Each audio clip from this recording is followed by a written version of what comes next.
이재명 대표에게 흉기를 휘두른 혐의로 구속된 김모 씨. 이번 주에 신상공개위원회가 열리면 김 씨의 이름과 얼굴이 일반에 공개될지 그 여부가 결정됩니다. 다만 김 씨의 당정 여부는 발표하지 않기로 했는데 어떤 이유인지 김광삼 변호사와 정리해 보겠습니다. 어서 오십시오. 네, 안녕하세요. 일단 구속기한 만료가 이번 주 11일, 그러니까 목요일이기 때문에 그전에는 신상공개위원회 열려서 신상공개 여부가 결정이 될 텐데 네. 그 기준은 어느 정도 충족이 되는 겁니까? 뭐 제가 볼 때는 충족이 된다고 보여요. 이제 여러 가지 요건이 있는데 예. 일단 특정 강력 범죄하는데 이제 범행의 수단이 좀 잔인하고요. 또 중대한 피해가 발생해야 하는 건 맞죠. 그래서 예. 이 요건도 저희가 충족된다고 보고요. 그다음에 이제 충분한 증거가 있어야 하는데 뭐 증거가 충분하지 않습니까? 다 자백하고 있고요. 예. 여러 가지 상황으로 보면 뭐 피습, 살해의 고의를 가지고 이 사건을 저질렀다는 것이 명백해지고 있어요. 그다음에 국민의 알 권리, 뭐 당 대표고 야당 대표지 않습니까? 재범 방지와 그다음에 범죄 예방을 위해서 필요하느냐 이제 이런 부분에 있어서는 뭐 요건은 뭐 충분히 공개 요건은 된다. 그런데 공개 요건이 된다고 그래서 뭐 요건되는 모든 범죄가 공개되는 건 아니에요. 예. 왜냐하면 이전에 어떤 관례적이고 기준적인 요소가 있는데 그것은 굉장히 흉악 범죄에 대해서 대부분 예. 공개됐기 때문에 뭐 이 사건도 흉악 범죄라고 볼 수는 있지만 과연 이 정도 사안을 가지고 이제 공개를 해야 하느냐 이제 그런 어떤 부분을 이제 공개 여부에 대해서 위원회에서 뭐 잘 결정할 것이다 이렇게 봅니다. 네, 이 수사가 마무리가 되더라도 피의자 김 씨의 당정 여부는 밝히지 않을 것이다라는 또 전망이 나오던데 이게 밝혀지면 어떤 문제가 있을까요? 일단 뭐 당적 여부에 대해서 이제 관심이 굉장히 많죠. 예. 여야 입장에서는 뭐 당적 여부는 이제 예. 본질이 아니다고 얘기는 하고 있지만 우리가 그냥 일반적으로 상식적으로 생각하면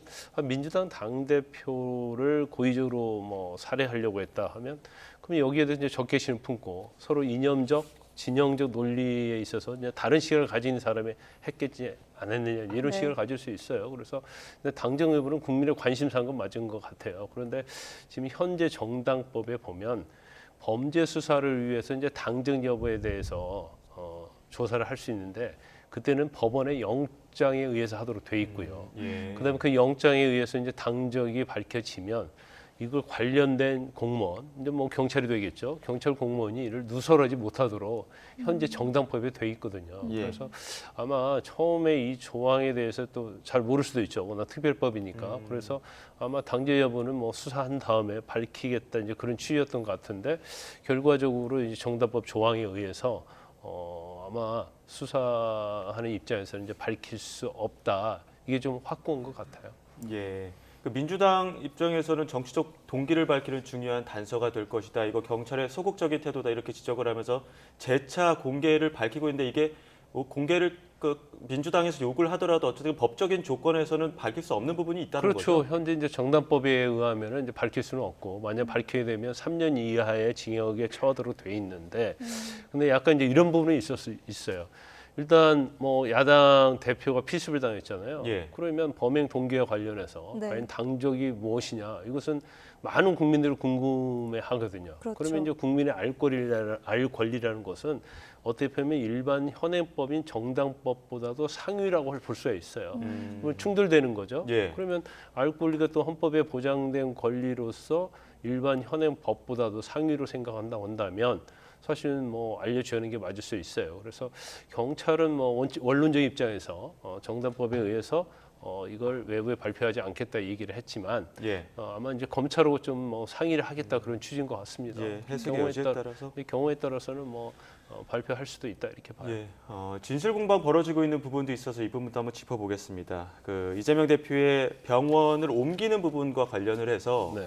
이제 서울대병원에서는 부산대병원이 전환 요청을 했고 이거를 받아들였다 이렇게 네. 이야기하고 있지 않습니까? 일단 이 피습의 본질은 예. 사실은 그건 아니에요. 그쵸. 일단 네. 야당 대표가 피습 당했다는 거. 예, 그리고 그로 인해서 과연 얼마나 유중한 상태였느냐, 그리고 과연 피습을 한 범인이 누구냐, 이제 이 정도가 사실은 이 사건의 본질은 맞는데, 예, 사실 이제 서울대병원에서 지난 2일 날 예, 브리핑을 하기로 했다 취소가 됐잖아요. 네. 그렇죠? 그럼 왜 취소를 했느냐, 이제 그런 문제들, 또 처음에 피습 사건이 처음 발생했을 때 자작극이 아니냐, 이제 그런 루머, 예. 뭐 특히 이제 극단적 유튜브랄지 또 언론에서 일부 이런 것들을 다루고 하면서. 사실 이제 본질과 좀 다른 방향으로 이제 피습에 대한 보도 예. 또 뭐 가짜 뉴스 이런 것들이 많이 있었거든요. 그래서 사실 이제 결과적으로 보면 뭐 유증했지만 뭐 이재명 대표의 상태는 뭐 상당히 호전된 거 아닙니까? 예. 근데 그런 와중에서 이제 부수적인 것이 지금 논란이 되고 있는 거예요. 그래서 예. 일단 부산대병원에서 왜 서울대병원으로 갔느냐? 그러니까. 왜냐하면 부산대병원은 전국 권역 외상센터에서 가장 관련된 수술을 잘하는데 A급을 받았거든요. 네. 제일 잘하는 병원이에요. 그러면 예. 부산대병원에서 수술을 하면 되는데 왜 헬기까지 타고 서울대까지 갔느냐? 또 그렇게 유증한 상태가 아니었는데 이제 헬기를 타고 간 게 아니냐? 이런 이제 논란이 계속적으로 일어나고 있고 또 언론에서 계속 보도하고 있는 측면이 좀 있거든요. 그래서 이게 과연 헬기 타는 기준에 해당이 되느냐? 예. 되지 않는다. 만약에 일반 사람이라면 헬기를 탈 수 있었겠느냐? 예. 이런 또 시각이 있는 거고. 아니 서열상 한 8위 정도 되는데 우리나라. 그러면 적어도 이 정도 사람은 유증한 상태면 당연히 헬기 타고 가서 예. 수술을 받을 수 있어야 하는 거 아니냐. 또 이런 또 굉장히 첨예한 그런 논란이 좀 있어요. 네. 그다음에 이제 두 번째로 왜 부산대병원에서 수술 받지 않고 이제 서울대병원 갔느냐. 예. 그런데 이제 정평래 최고위원이랄지 또 일부가 뭐 수술 잘하는 대로 갔다 그렇게 얘기를 하다 보니까 그럼 부산대병원 수술을 잘 못하고 서울대병원 수술을 잘하는 그렇죠. 거냐? 네. 그러면 지역적 어떤 권역에 있는 공공의료에 대한 그걸 무시한 게 아니냐. 그래서 이제까지 이제 민주당이 공공의료 활성화를 외치고 또 지방 의료의 어떤 활성화를 그걸 굉장히 당의 당론으로 정해서 추진해 해오고 법까지 만들고 그러는데 그럼 이건 뭐냐? 이제 그래서 굉장히 지금 막 정말 논란이 좀 뜨거운 것 같아요. 네. 또 피해자 김 씨가 사건 전날에 가덕도를 미리 방문했다라는 정황도 밝혀졌습니다.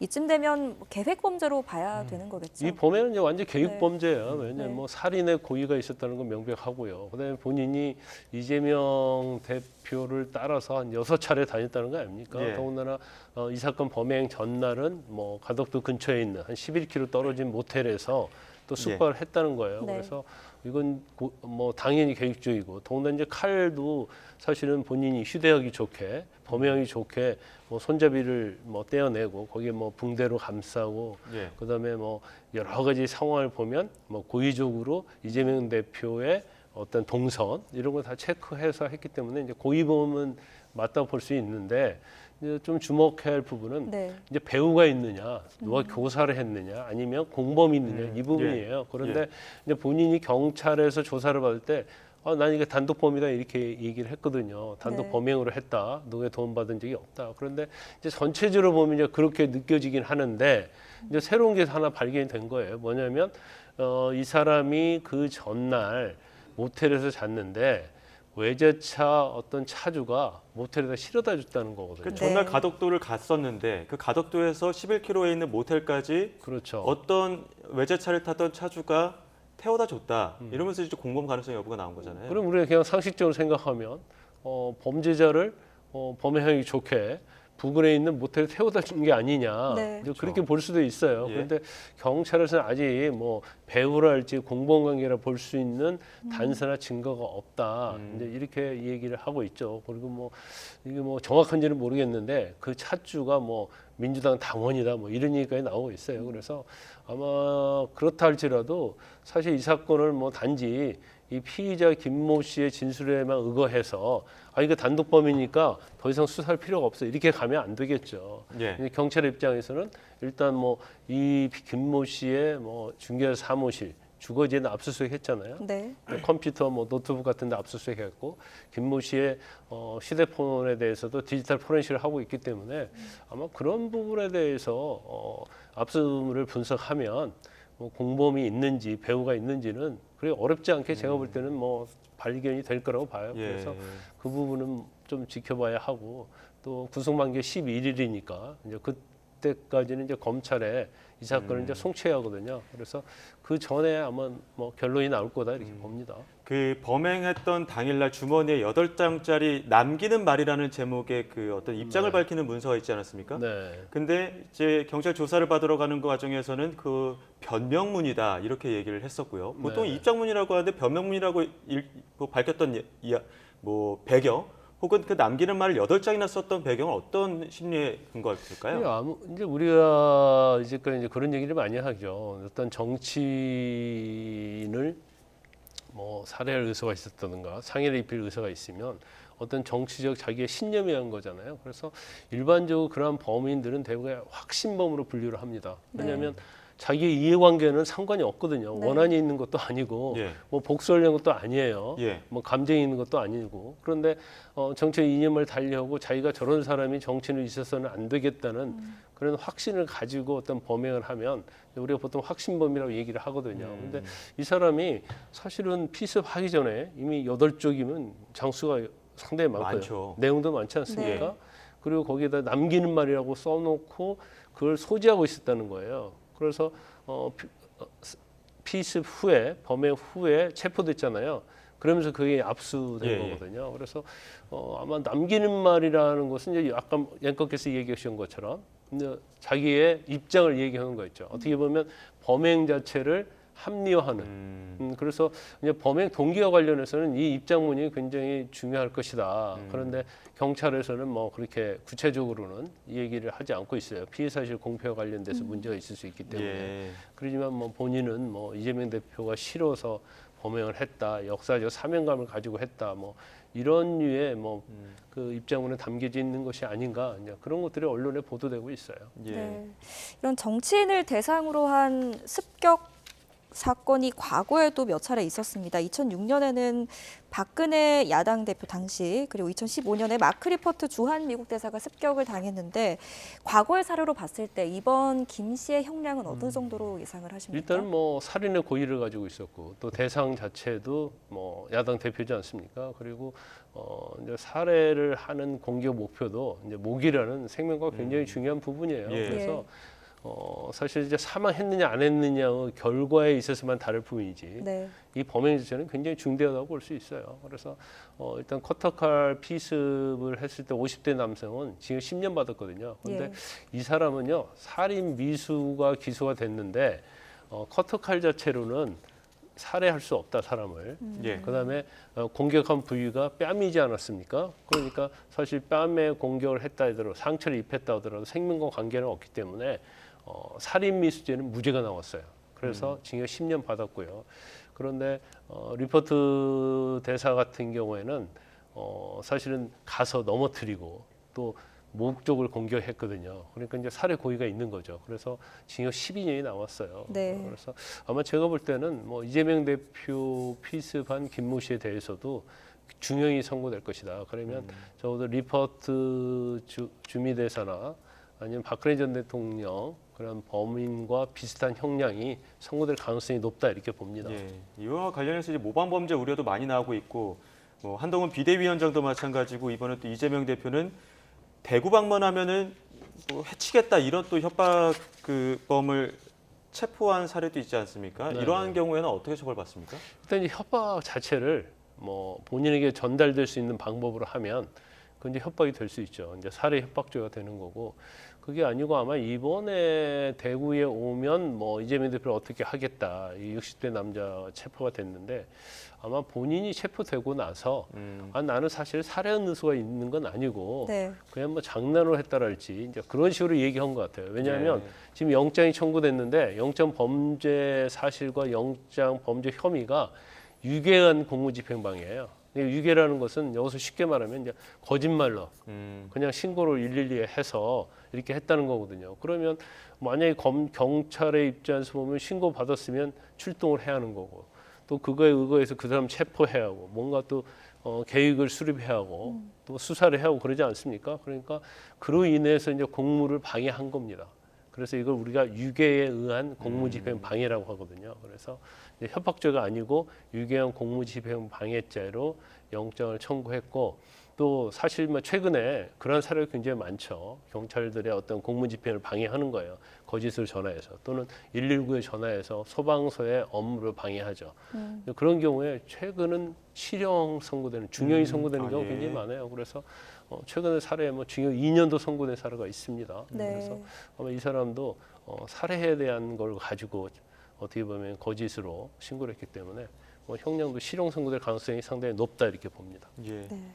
알겠습니다. 마지막으로 한 가지만 더 여쭤볼게요. 총선이 이제 90여일 남았는데 이 정치인들 경호 문제 너무 과잉 대응하면 과잉 경호다.